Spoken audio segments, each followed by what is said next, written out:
Hello students, I hope all of you are doing fine. I'm back with another lecture और ये lecture रहेगा about conjugation mapping in bacteria. इस lecture में we will practice several numericals और काफी सारे important concept जो आपको यहाँ पर चाहिए they will be discussed here. No need to read any books. Question practice will also be there. So let's start this. So gene mapping in bacteria via conjugation के बारे में बात करेंगे. सो let's have a look eight कि conjugation के दौरान क्या होता है। आई होप सभी लोगों को पता भी होगा, right. So during conjugation donor and recipient bacterial cells आप सब लोगों को पता है, दे कम इन कांटेक्ट और उनके बीच में क्या बन जाता है, एक कॉन्जुगेशन ट्यूब। नाउ इसी से रिलेटेड एक इंपॉर्टेंट टर्म है जो एग्जाम में आपको परेशान कर सकता है और न्यूमेरिकल्स में जरूर मिलेगा, कॉल्ड एज ट्रांस कॉन्जुगेंट्स, और काफी सारे स्टूडेंट्स को ये चीज मालूम नहीं होती है। So let's have a look at what is transconjugants. So transconjugants क्या होते हैं, तो अगर आप समझें तो डोनर से रेसिपिएंट के बीच में कॉन्जुगेशन ट्यूब बनती है और डोनर से एक bacterial fragment, DNA fragment recipient में जाता है। तो जो रेसिपिएंट बैक्टीरियल सेल्स हैं जिनके अंदर एक foreign piece of genetic material आ चुका है, यानी कि डोनर डीएनए का जेनेटिक मटेरियल आ चुका है उनके सेल के अंदर, जो कि या तो मेन क्रोमोसोम में इंटीग्रेटेड है या फिर उनके साइटोप्लाज्म में नॉर्मली प्रेजेंट है, बट रिसीव कर चुके हैं जो रेसिपिएंट सेल है, तो आप ऐसे रेसिपिएंट्स को क्या बोलते हैं, transconjugant. So the recipient cells which have incorporated a piece of donor DNA into their chromosomes can be referred to as transconjugates.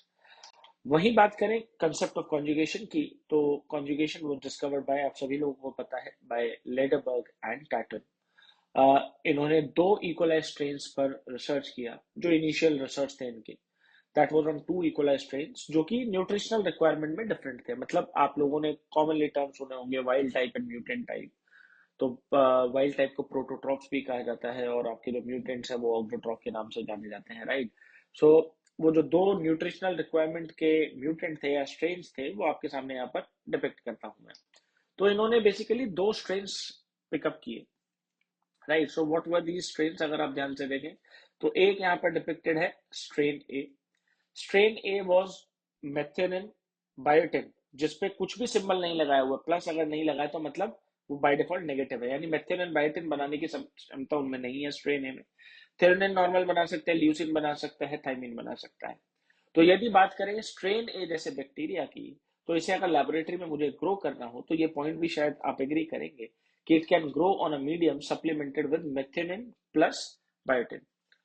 तो क्योंकि मेथिओनिन और बायोटिन की सिंथेसिस खुद से नहीं कर पा रहा है, इसीलिए आपने बाहर से मीडिया में प्रोवाइड किया, तो ये ग्रो कर जाएगा, बिकॉज बाकी थेरोनिन, ल्यूसिन, थाइमिन ये बनाने की क्षमता इसमें है अपने आप। वहीं बात करें एक और स्ट्रेन था जो कि स्ट्रेन बी के नाम से बेसिकली यहाँ पर डिपिक्टेड है, उसमें मेथिओनिन प्लस बायोटिन बनाने की क्षमता थी, थेरोनिन, ल्यूसिन, थाइमिन ये बनाने की एबिलिटी नहीं थी, राइट। तो वहीं पर देखें तो आप ध्यान से देखिएगा, यहाँ पर बहुत ही इंपॉर्टेंट पॉइंट डिपिक्टेड भी है, जो आपके सामने दर्शाया भी गया है कि ये मेथिओनिन और बायोटिन नहीं बना सकता, तो इसलिए मीडिया में आपको ये दोनों चीजें सप्लीमेंट करी तो ये ग्रो कर जाएगा। वहीं पर स्ट्रेन बी की बात करें तो ये जो लास्ट वाले तीन कंपोनेंट है इनको नहीं बना सकता, मेथिओनिन और बायोटिन बना सकता है। तो अगर स्ट्रेन बी को आपको अकेले ग्रो करना है, प्लेट्स पर ग्रोथ देखनी है, कल्चर करना है, तो they can grow only on a medium, जिस मीडियम में आपने बाहर से थेरोनिन, ल्यूसीन, थाइमिन प्रोवाइड किया, क्योंकि उसकी जो सिंथेसिस वाली जीन्स थी वो यहाँ पर एक म्यूटेंट फॉर्म में डिपिक्टेड है। तो स्ट्रेन ए को यदि ग्रो करना है तो मीडियम में मेथिओनिन प्लस बायोटिन डालना पड़ता था। स्ट्रेन बी को अगर कल्चर करना है तो थेरोनिन, ल्यूसीन प्लस थाइमिन डालना पड़ता था। I hope that make sense to everybody, right.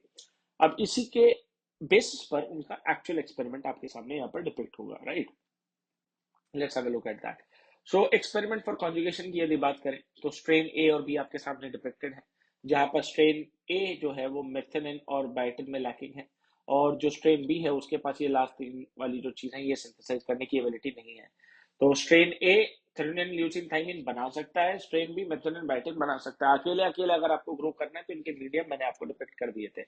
तो एक जो, अगर इन दोनों को ही हम मिनिमल मीडिया पर ग्रो करने की कोशिश करें तो शायद ये बात आपको समझ आती होगी कि कोई भी ग्रोथ आपको देखने को नहीं मिलेगा। मिनिमल मीडिया वो होता है जिसमें बेसिक न्यूट्रिएंट्स आपके प्रोवाइडेड है, बट यदि कोई कोई प्रॉपर अमाइनो एसिड या कोई पर्टिकुलर विटामिन या न्यूट्रिएंट उसको बनाने की मशीनरी नहीं है, तो वो आपको बाहर से सप्लाई करना पड़ेगा। सो बेसिक जो न्यूट्रिएंट सोर्स है वो मिनिमल मीडिया होता है, बट स्पेशलाइज्ड न्यूट्रिएंट्स आपको प्रोवाइड करने पड़ेंगे। तो नो ग्रोथ इसलिए है क्योंकि स्ट्रेन ए ये मेथिओनिन बायोटिक नहीं बना सकता, और स्ट्रेन बी ये तीनों नहीं बना सकता, तो मिनिमल मीडिया पर ग्रोथ होने की संभावना नहीं है। अब इन लोगों ने एक नई चीज ट्राई की। इन्होंने कॉलोनी ए और बी को मिक्स कर दिया एक ट्यूब में, यानी कि स्ट्रेन ए और बी को मिक्स कर दिया, और उसके बाद सोचा कि इनको थोड़े टाइम रहने देते हैं, अज्यूमिंग कि इनके दिमाग में एक बात चल रही होगी कि ऐसा कोई प्रोसेस है कॉन्जुगेशन नाम का जिसकी डिस्कवरी इन्होंने की इवेंचुअली, जिसके थ्रू शायद ये जेनेटिक एक्सचेंज हो जाए।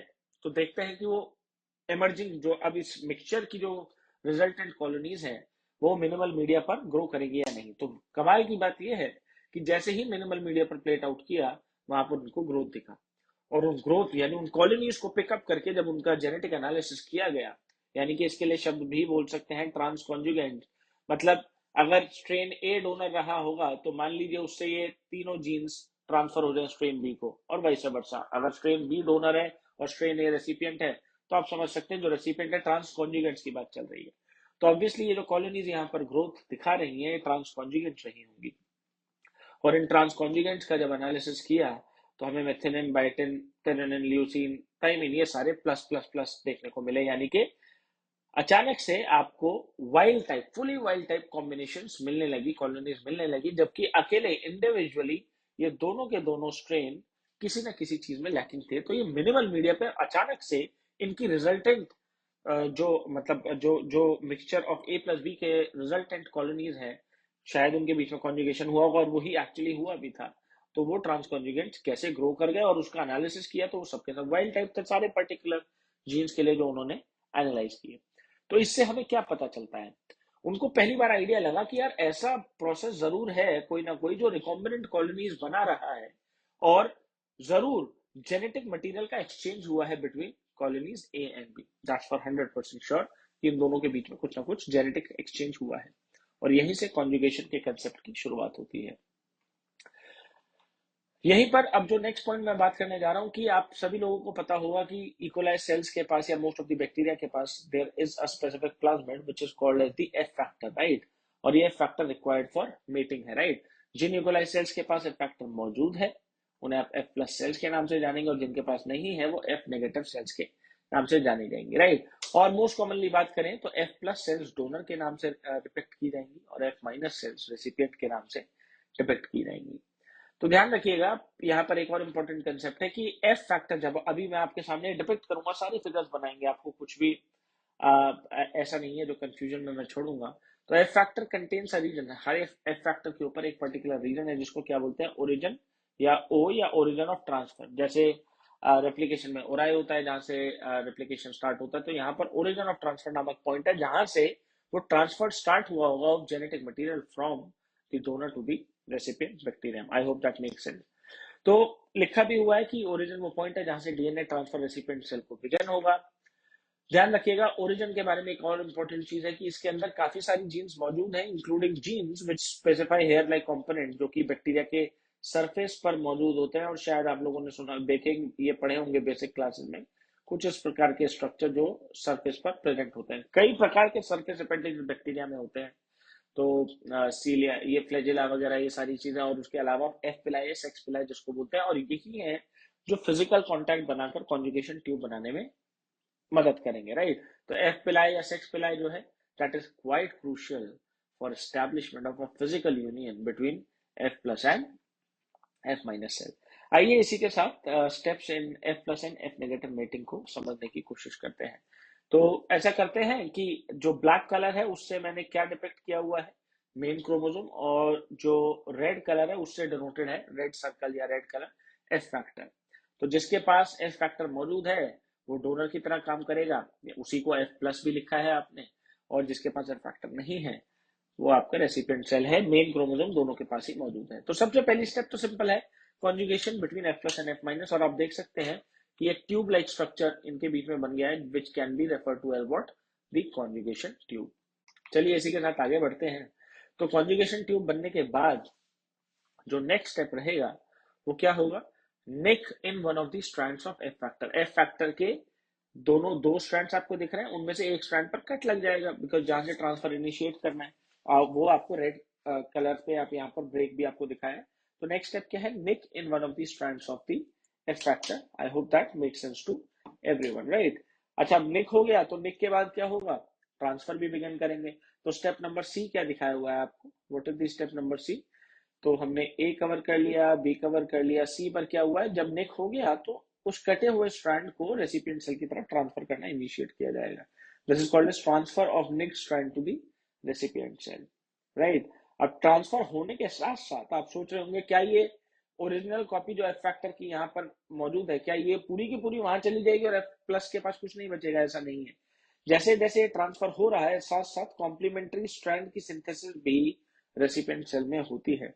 और जब वो सिंथेसिस कंप्लीट हो जाएगी, उसके बाद लाइगेस एंजाइम उसको सर्कल को क्लोज कर देगा।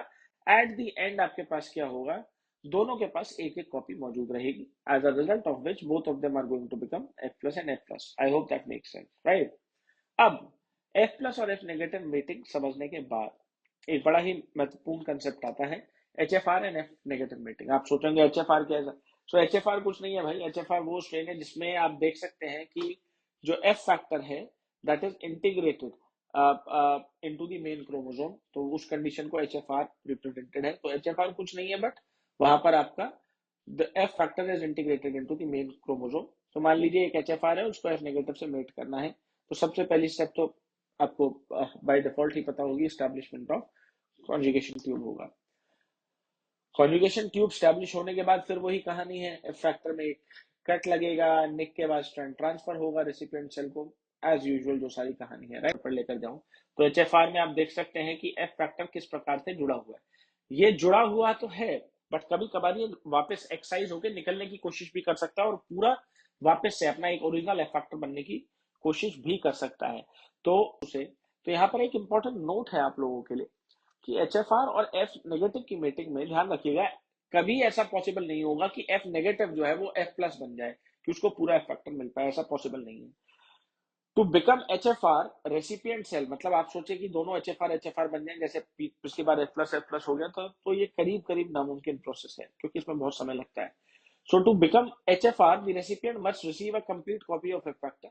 However, only a portion of F factor is transferred at the beginning of conjugation, जो दिख भी रहा है कि conjugation के स्टार्टिंग में सिर्फ एक इनिशियल पोर्शन जाएगा, कुछ एक छोटी सी सेगमेंट जरूर यहाँ पर रहेगी क्योंकि इसको ट्रांसफर करने के लिए पूरा सर्कल घुमाना पड़ेगा, और जिसमें करीब करीब अगर हम देखें तो ये experimentally wise H F R और एफ नेगेटिव की मीटिंग के एंड पे एच एफ आर और एफ नेगेटिव के बाद F negative H F R बन पाएगा तो नहीं, H F R remains H F R और F negative remains F negative. इनका चेंज होना बड़ा कठिन ही प्रोसेस है बिकॉज उसके लिए काफी लंबा समय चाहिए। समझते हैं कि एफ प्राइम फैक्टर क्या है, कि समटाइम्स एन एफ फैक्टर जो कि एच एफ आर के मेन क्रोमोसोम में लगा हुआ है और एच एफ आर में जुड़ा हुआ है, कभी कभार वो मेन क्रोमोसोम से बाहर कट के आएगा, यानी एक्साइज होगा, राइट।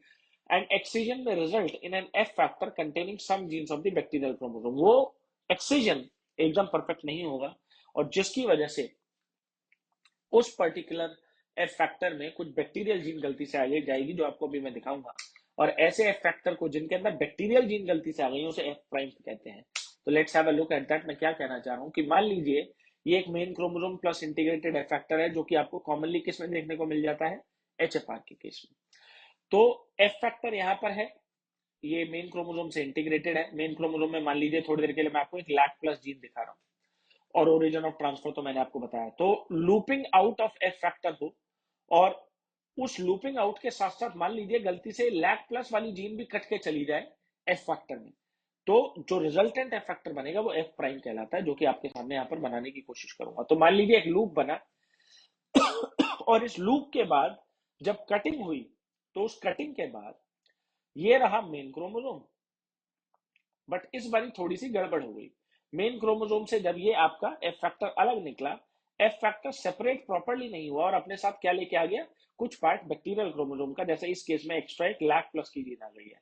तो ऐसे एफ फैक्टर को जिनमें गलती से इम्प्रॉपर एक्सीजन या इम्प्रॉपर कटिंग की वजह से बैक्टीरियल जीन्स का कोई कॉम्पोनेंट ट्रांसफर हो गया है, आप उसे एफ प्राइम फैक्टर कह सकते हैं। जैसे इस केस में एफ प्राइम लैक के नाम से बोलना पड़ेगा क्योंकि लैक प्लस जीन गलती से आ गई है। तो एफ प्राइम ब्रैकेट में उस जीन का नाम जो बैक्टीरियल सिस्टम की एफ फैक्टर के साथ इंटीग्रेट हो गई है। अब सवाल ये है, आपके लिए क्वेश्चन है जिस जो आपको थोड़ा सा सोचने पर मजबूर करेगा कि क्या होगा यदि एक एफ प्राइम लैक और एफ नेगेटिव के बीच में कॉन्जुगेशन हो जाए। कोई एक ऐसा, तो मैं एक ही कलर से डिनोट कर रहा हूं, तो मान लीजिए कोई एक ऐसा सिस्टम है जिसमें आप देखें कि एक एफ प्राइम लैक है और वो एक ऐसे एफ नेगेटिव सेल से कॉन्जुगेट करे। उस एफ नेगेटिव का स्ट्रक्चर मैंने दिखाया। देखिए लैक जीन तो कॉमनली मेन क्रोमोसोम में मौजूद होती है। मान लीजिए ये एफ नेगेटिव सेल का मेन क्रोमोसोम दिखा है जिसमें लैक जीन ऑलरेडी है, और इस बार ये कॉन्जुगेट कर रही है एक ऐसे सिस्टम से जिसमें एफ प्राइम लैक है, मतलब एफ फैक्टर है बट उसमें गलती से एक लैक जीन इंक्लूडेड है। यदि इनके बीच कॉन्जुगेशन हो तो क्या होने की संभावना है? तो आप एक बात ध्यान से समझिएगा कि ट्रांस कॉन्जुगेंट में जब मान लीजिए इसने अपना कंपोनेंट ट्रांसफर कर दिया, मान लीजिए कोई एक ऐसी particular H F R cell है या कोई एक ऐसी एफ प्राइम सेल है, एफ प्राइम फैक्टर है जिसमें लैक प्लस जीन है और एफ नेगेटिव के पास भी ऑलरेडी लैक जीन मौजूद है। तो जब ट्रांस कॉन्जुगेंट आप एनालिसिस करेंगे उनमें दो कॉपीज ऑफ लैक प्लस हो जाएंगी, चाहे इधर से इधर ट्रांसफर हो या इधर से इधर हो। बट मोस्ट कॉमनली ये वाला है डोनर काम करता है, एफ नेगेटिव रेसिपिएंट काम करता है। तो ये आपका मान लीजिए डोनर का काम हुआ और ये आपका रेसिपिएंट का काम हुआ, राइट। तो two copies of lac plus, और ये दो कॉपीज, देखिए बैक्टीरिया तो हैप्लॉइड होता है तो दो कॉपीज जो है वो तो कुछ अलग टर्म देना पड़ेगा। तो ऐसे पार्शियल डिप्लॉइड स्ट्रेन के लिए आप क्या टर्म यूज कर सकते हैं? There is a specific term which is called as merozygote, right. क्या कहा जाता है उसको? मीरोजाइगोट। और इसी के साथ अब हम जीन मैपिंग वाया कॉन्जुगेशन के कंसेप्ट को समझने की कोशिश करेंगे कि कैसे बैक्टीरिया में कॉन्जुगेशन मैपिंग को यूज करते हुए जीन मैपिंग की जा सकती है, यानी कि जीन का ऑर्डर या डिस्टेंस पता लगाने की कोशिश की जा सकती है, राइट। तो देखिए ये सारा कंसेप्ट बेस्ड है किस चीज पर? Conjugation between H F are and F negative strain के बीच में, ठीक है। तो conjugation between H F are and F negative strain can be used to map the relative position of genes in the bacterial chromosome। तो HFR और F negative के बीच का जो कॉन्जुगेशन है वो काफी बार यूज किया जाता है रिसर्च पर्पसेस में कि बैक्टीरियल मेन क्रोमोसोम पे ऑर्डर ऑफ जीन्स क्या है या उनके बीच का डिस्टेंस क्या है। आइए उसके बारे में धीरे धीरे करके समझेंगे। देखिए यहाँ पर सबसे इंपॉर्टेंट पॉइंट है कि मैपिंग किस चीज पर बेस्ड है। जितना कोई gene gene closer to origin of transfer होगा उतना ही जल्दी उसका ट्रांसफर और उतनी ही हायर फ्रीक्वेंसी पे उसका ट्रांसफर किसी रेसिपिएंट सेल में होगा। जितना ओरिजिन ऑफ ट्रांसफर से जीन दूर होगी उतना ही समय उसको ट्रांसफर होने में रेसिपिएंट सेल में लगेगा। ये सब आगे फिगर से दर्शाया जाएगा, राइट। तो 1950s की बात है, जैकब एंड वॉलमैन, इन्होंने स्टडी किया था कि ये क्रोमोसोमल जीन जो एच एफ आर से जब एफ नेगेटिव की मेटिंग करते हैं तो वो कैसे ट्रांसफर होती हैं या उनमें कुछ एलीलिक डिफरेंसेस हो सकते हैं जैसे for a number of gene, उसके बारे में हम बात करेंगे। इन्होंने एक एक्सपेरिमेंट डिजाइन किया जिसका नाम था इंटरप्टेड मेटिंग एक्सपेरिमेंट, और उसी के थ्रू आपके मैक्सिमम न्यूमेरिकल एग्जाम में सॉल्व होंगे, राइट। तो इंटरप्टेड मेटिंग एक्सपेरिमेंट क्या है भैया? उसमें कुछ नहीं है, एच एफ आर और एफ नेगेटिव इंडिविजुअल्स को मेटिंग इनिशिएट करा देते हैं, मतलब ये सब लेबोरेटरी कंट्रोल्ड एनवायरमेंट में। तो टेस्ट ट्यूब में उनको उतने टाइम के लिए छोड़ा, मान लीजिए 20 मिनट लगा या 15 मिनट को, हमें आइडिया है कॉन्जुगेशन ट्यूब बनने में कितना समय लगेगा। तो मीटिंग इनिशिएट कर दी। उसके बाद थोड़े थोड़े समय बाद कॉन्जुगेशन ट्यूब को ब्रेक किया जाता था। जब मान लीजिए जिस टेस्ट ट्यूब में वो रिएक्शन हो रहा है उस ट्यूब को विग्रसली शेक कर दिया using a kitchen blender, fix time interval पे। पहले 5 मिनट पे उसको शेक किया, फिर कॉन्जुगेशन थोड़ी देर होने लिया, फिर 10 मिनट बाद ब्रेक किया, 20 मिनट बाद ब्रेक किया। तो ये आपका इंटरप्टेड मीटिंग, मीटिंग को आप बीच बीच में तोड़ रहे हैं, that is called an interrupted meeting experiment. और उसके बाद ये बार बार क्या करते थे, ट्रांस कॉन्जुगेंट्स को एनालाइज करते थे, तो देखने के लिए कि उनके अंदर कौन कौन सी डोनर जीन्स ट्रांसफर हो चुकी है। और इसी पर पूरा का पूरा कॉन्जुगेशन मैपिंग का कंसेप्ट बेस्ड है, and we will try to understand that logic as well, right. क्यों भरा हुआ है स्ट्रेप्टोमाइसिन? क्यों? क्योंकि एफ नेगेटिव जो आपने चुनी है वो स्ट्रेप्टोमाइसिन रेजिस्टेंट है और उसी का सर्वाइवल आपको प्लेट्स पर चाहिए। तो उनको एनालाइज करने के बाद रिजल्ट कुछ इस प्रकार से दिखते हैं और यहीं से आपके मेनली क्वेश्चंस भी जनरेट होंगे। तो रिजल्ट जो होता है वो यूजुअली एक टाइम मैप के कंसेप्ट में बोला जाता है। टाइम मैप मतलब ये यदि ओरिजिन है तो ओरिजिन से 5 मिनट की दूरी पर ए प्लस रही होगी, फिर 5 मिनट बाद हमने देखा तो पहले 5 मिनट पे सिर्फ ए प्लस आया, 10 मिनट बाद देखा तो ए प्लस भी है और बी प्लस भी आ गया। तो इसका मतलब ओरिजिन से 10 मिनट की दूरी पर बी प्लस है और ए प्लस से और बी प्लस के बीच में कितना है, 5 मिनट का दूरी है। क्योंकि ये सिंपल एक्सपेरिमेंट है तो इन सबके बीच में 5-5 मिनट की दूरी बाय डिफॉल्ट फिक्स्ड इंटरवल या डिस्टेंस माना गया है। और दूसरा तरीका होता है कि फ्रीक्वेंसी ऑफ एचएफआर, मतलब जब आपने ट्रांसकॉन्जुगेंट एनालाइज किया, उनमें से मान लीजिए 1 लाख आपने एनालाइज किया, तो 1 लाख में से हाईएस्ट फ्रीक्वेंसी किसकी होगी? ए प्लस की, क्योंकि वो तो आपको हर ट्रांसकॉन्जुगेंट में मिलेगा। फिर उससे कम फ्रीक्वेंसी बी प्लस की होगी, फिर उससे कम फ्रीक्वेंसी सी प्लस की होगी, उससे कम फ्रीक्वेंसी डी प्लस की होगी, and so on, the story will continue. और यहाँ पर आपका टाइम इन मिनट्स है। आई होप दैट मेक्स सेंस। तो प्लीज ध्यान रखिएगा, ओरिजिन के पास जो जितना जीन है वो उतनी ही बार आपको ट्रांसकॉन्जुगेंट में मिलेगा, क्योंकि 5 मिनट बाद मैंने ट्रांसकॉन्जुगेंट तोड़े तो मुझे सिर्फ ए प्लस मिला। जब मैंने 10 मिनट बाद तोड़े तो उनमें ए प्लस भी आएगा और बी प्लस भी आएगा। 15 मिनट बाद किया तो A plus B plus C plus, इसका मतलब ए प्लस की क्वांटिटी तो सब में आ रही है। तो हाईएस्ट फ्रीक्वेंसी ट्रांसकॉन्जुगेंट की ए प्लस वाली तो होगी होगी, उससे कम बी प्लस, जैसे जैसे डिस्टेंस कम उतना ही फ्रीक्वेंसी भी कम होती जाएगी। और कुछ इस प्रकार का रिजल्ट्स दिखाए जाते हैं रिसर्च में, और आपको बुक्स में भी देखने को मिलेंगे। कहने का मतलब यहाँ पर क्या है कि कंक्लूजन हमारा है कि genes closer to the origin, जो genes closer to the origin होंगे, they will be transferred at a higher frequency than genes further away from the origin. जितना ओरिजिन ऑफ ट्रांसफर के पास, उतना ही कोई जीन हायर फ्रीक्वेंसी पर transfer होगा, और जितनी दूर होता जाएगा उतना ही उसका फ्रीक्वेंसी ऑफ ट्रांसफर कम होता जाएगा। So therefore with the increase in distance, increase upward arrow मतलब increase, so increase in distance from origin, chances of a gene to be transfer to recipient decrease. जितनी ओरिजिन से दूरी होती जाएगी उतना ही चांसेस और फ्रीक्वेंसी कम होता जाएगा। तो वॉलमैन और जैकब, अब हम क्वेश्चन की तरफ बढ़ने जा रहे हैं। बिल्कुल अच्छे से हमने थ्योरेटिकल कंसेप्ट ओवर कर लिया है।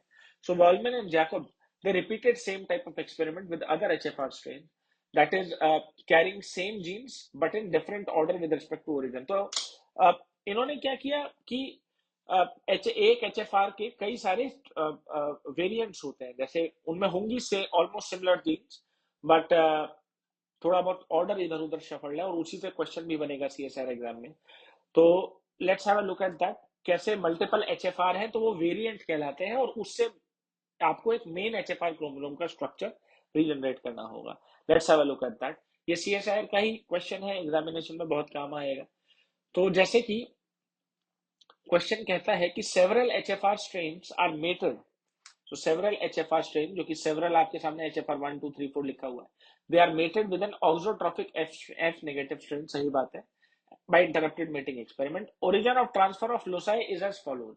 तो ये HFR 1 2 3 4 ये किसी एक ओरिजिनल HFR के वेरिएंट्स रहे होंगे। उस ओरिजिनल HFR जहां से ये चारों डिराइव हुए होंगे, उस पे ऑर्डर ऑफ लोसाई क्या रहा होगा? HFR 1 2 3 4 आपके सामने डिपिक्टेड है। पहली बात, जब भी कभी एग्जाम में आपको ये चीज सॉल्व करनी हो, तो आप हमेशा एक इस प्रकार का सर्कल बना लीजिए, राइट? उस सर्कल में एक स्ट्रक्चर आपको इस तरीके से बनाना, उस सर्कल के ऊपर आपको ये डिपिक्ट करना है, मतलब कुछ इस प्रकार का स्ट्रक्चर ऐसे। तो जो back side of the triangle है वो हमेशा ओरिजिन ऑफ ट्रांसफर को डिपिक्ट करेगी, और जो ये वाला जो फ्रंट, ये जो डैश लगा हुआ है, ये एंड ऑफ ट्रांसफर को दर्शाता है, एंड ऑफ ट्रांसफर को दर्शाता है। अब ये ओरिजिन और एंड क्या है अभी आपको थोड़ी देर में समझा दूंगा। तो मैंने चार HFR को अलग अलग कलर से डिपिक्ट किया। HFR 1 को रेड दिया, HFR 2 को ग्रीन, HFR 3 को ब्लू, HFR 4 को पर्पल। पहली बात तो CSIR में या कभी भी एग्जाम में क्वेश्चन यदि आए, सबसे इंपॉर्टेंट बात कि टॉप टू बॉटम यदि डेटा अरेंज है तो ये ओरिजिन को दर्शाता है, ये मतलब ओरिजिन ट्रांसफर यहां से स्टार्ट होगा और ये एंड को दर्शाता है। तो सबसे पहली दिन TH आ जाएगी जो नियरेस्ट है, फिर LIP, फिर ट्रिप, फिर H and THY and so on. तो बैक साइड ऑफ ट्राइंगल जो है वो ओरिजिन को दर्शाता है, और जहां स्टेज ये स्ट्रेट लाइन है वो एंड ऑफ ट्रांसफर को दर्शाता है। तो चलिए HFR 1 जिसको रेड कलर थे, और रेड कलर का ट्राइंगल मैं ऑलरेडी यहाँ पर लगा चुका हूँ, देखते हैं इससे हम जीन्स कैसे बनाएंगे। ओरिजिन टू एंड आपको पता ही है, तो ध्यान से देखिए। ओरिजिन एंड, तो ओरिजिन के सबसे नियरेस्ट कौन सी है? THR gene. फिर उसके बाद कौन सी है? LIP gene. फिर उसके बाद नेक्स्ट क्या है? ट्रिप। फिर उसके बाद नेक्स्ट क्या है? HIS। फिर उसके बाद नेक्स्ट क्या है? THY। I hope that makes sense. तो ये तो हो गया HFR 1 का सोल्यूशन। अब HFR 2 का ट्राइंगल आपको कहीं प्लेस करना है। आप देख रहे होंगे कि कुछ जीन्स STR कोई नया दिख रहा है, बट THY, HIS, ट्रिप और LIP ये जीन्स तो पहले भी रिप्रेजेंटेड थी। तो ये क्या हो रहा है भाई, देख लेते हैं। HFR 2 का ग्रीन कलर का ट्राइंगल आपको लगाना है, ट्राइंगल और स्लैश लाइन, वो देखते हैं कहाँ फिट होगा। तो मैंने HFR 2 लगाया, और ट्राइंगल का जो बैक है वो ओरिजिन को दर्शाता है, तो ओरिजिन पर कौन सी लाइन आ रही है? STR, right. इसको दूसरा कलर से डिपिक्ट कर देता हूं मैं ताकि कंफ्यूजन ना हो, लाइक दिस। तो ओरिजिन पे सबसे नियरेस्ट क्या है? STR, सही बात है। STR सही है। तो STR के बाद THY तो ऑलरेडी मैंने लिखा ही हुआ है, HIS ट्रिप, LIP, THR को आप इग्नोर कर सकते हो। LIP किसके करीब बैठा हुआ है? ग्रीन कलर की स्ट्रेट लाइन के करीब, तो इसका मतलब ओरिजिन टू एंड हम सही मूव कर रहे थे। अब HFR3 के लिए ब्लू ट्राइंगल आपको कहीं ऐसा लगाना है जहां पे HIS THY, सो HIS THY, HIS THY है, STR है, और घूम के THR थ्रियोनिन भी है, बट एक ILV नामक जीन है। तो अब ऐसे कहाँ जगह पर लगाया जाए HFR3? तो HFR3 कहीं ऐसे लगेगा जिसमें ओरिजिन बैक ऑफ ट्राइंगल जो है उसके करीब है HIS, फिर है THY, STR ऑलरेडी लगा हुआ है, बस एक नया आपको जीन ऐड करनी है ILV, और सर्कल घूम के THR तो आपको मिल ही गया। That makes completely sense. और इसके बाद बचा HFR4। HFR4 को कहाँ लगाएंगे? ध्यान से देखिए। तो HFR4 ऐसे लगेगा, बैक ऑफ द ट्राइंगल पर THY होना चाहिए, HIS ट्रिप, LIP और थ्रेनिन, कुछ नया लगाने की जरूरत है ही नहीं। अब आप सोच रहे होगे सर CSIR में आंसर करना है तो कैसे करें? तो CSIR ज्यादातर इतना डिफिकल्ट मैप आपको कभी बनाना नहीं होगा, ये सब इंटरव्यूज के लिए मैंने आपको मेनली सिखाया है। बट यहाँ पर सबसे इंपॉर्टेंट जो बात है वो है कि अगर आपको एग्जाम में एक सिंगल आंसर देना हो तो आप आंसर क्या देंगे? तो that answer will always be with respect to what? HFR1। तो HFR1 में रीड कीजिए और ओरिजिन टू एंड जीन का नाम पढ़ दीजिए, वो आपका कंप्लीट आंसर हो जाएगा। That means in this case it will be THR, LIP, trip, HIS,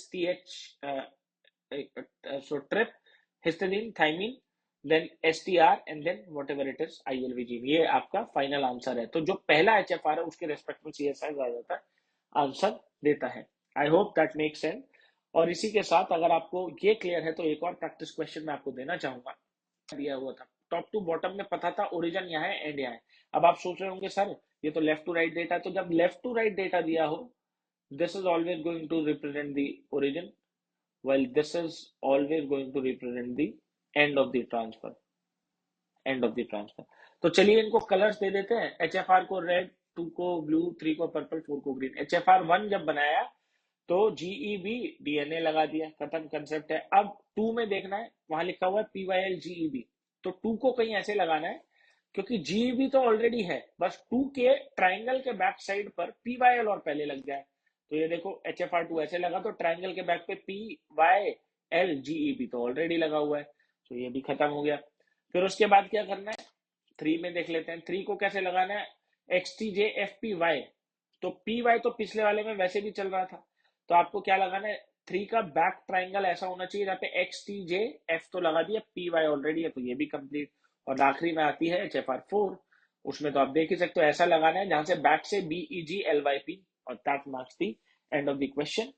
and accordingly अगर आपको आंसर करना हो तो आप easily आंसर कर सकते हो with the help of single answer. तो HFR1 which will be GEB DNA XTJFPY and L, that will be the final answer for this thing। I hope that makes sense। और इसी के साथ जो possible numericals है वो भी cover up होते हैं। और इस थ्योरी को एंड करने के लिए मैं आपको दो चीजें और बताऊंगा। एक कंसेप्ट है जीन ट्रांसफर का, जो कि movement of genetic information between organism, वो दो प्रकार से हो सकता है, vertical versus horizontal. Vertical parents to offspring होता है, horizontal transfer between two independent organism है, राइट। तो प्रोकैरियोट्स में बाइनरी फिजन से हो सकता है वर्टिकल, और यूकैरियोट्स में सेक्सुअल रिप्रोडक्शन के थ्रू। और प्रोकैरियोट्स में अभी आपने हॉरिजॉन्टल ट्रांसफर जो अभी हमने पढ़ा, कॉन्जुगेशन, ट्रांसफॉर्मेशन, ट्रांजैक्शन, 3 स्ट्रैटेजीज है। आज के टॉपिक में हमने कॉन्जुगेशन मैपिंग को कवर अप किया है। आगे मैं आपको ट्रांजैक्शन, ट्रांसफॉर्मेशन, मैपिंग भी पढ़ाऊंगा। और इसी के साथ हम एंड करेंगे एक्सोजेनोट और एंडोजेनोट, दो टर्म जो एग्जाम में बच्चों को परेशान करती हैं। तो एक्सोजेनोट क्या होता है बच्चों? एक्सोजेनोट क्या है? Fragment of DNA that has been transferred via HGT, यानी horizontal gene transfer, from donor to recipient. तो वो जो फ्रेगमेंट ऑफ डीएनए है जो डोनर से रेसिपिएंट में ट्रांसफर हुआ उसे एक्सोजेनोट बोलेंगे। और एंडोजेनोट क्या है? रेसिपिएंट जिसको वो एक्सोजेनोट मिला है उसका खुद का जेनेटिक मटेरियल जिसके अंदर वो इंटीग्रेट हो सकता है, उसको एंडोजेनोट से रेफर किया जाएगा, right. That will be all for today. And इसी के साथ कॉन्जुगेशन मैपिंग का कंसेप्ट और न्यूमेरिकल्स खत्म होते हैं। आई होप मेरे एफर्ट्स आप लोगों के लिए यूजफुल रहेंगे और कभी ना कभी लाइफ में या एग्जाम में काम आएंगे। Thank you and have a good day.